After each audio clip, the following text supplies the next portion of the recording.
Okay, so tossing a coin has two different options, and then so two options, and then the probability that the coin shows tails um, could only happen a possible one time. But a number cube has six different options on it. So if you take those times each other, you would have a total of 12 outcomes, but only one time are you going to be able to get tails for. So you would have a 1 out of 12 chance of that happening. Okay, so the next thing is experimental probability. So this is repeated trials of an experiment. So this is if I actually asked you flip a coin 100 times and record what you get, versus if I tell you to flip a coin 100 times, how many should be heads, how many should be tails, you would say 50-50. But if you actually do the experiment, that would be your experimental probability. So each section of that spinner has the same area. So theoretically, we should have a 25% chance of stopping on any of those colors.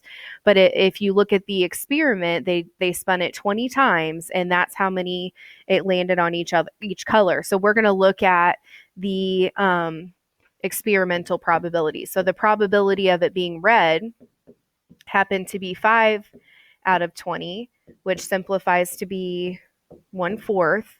Probability of green is 9 out of 20, which doesn't simplify. The probability of blue is 3 out of 20, which doesn't simplify. And then probability of yellow is also 3 out of 20.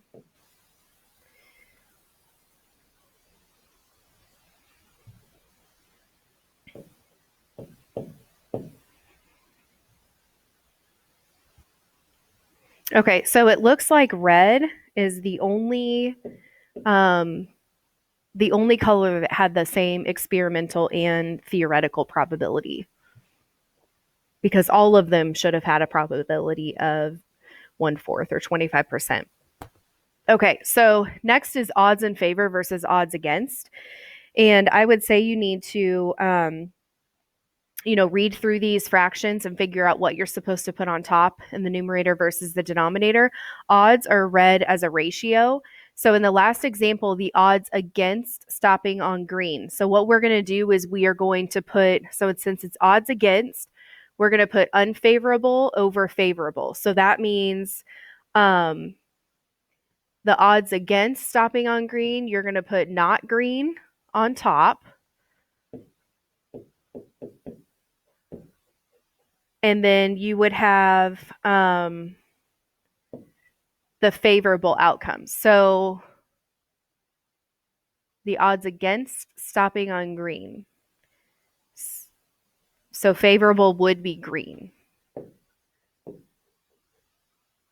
Okay, so not green, I need to add them up. It would be 11 choices, and green has 9 choices. So 11 to 9 are the odds of not stopping on green.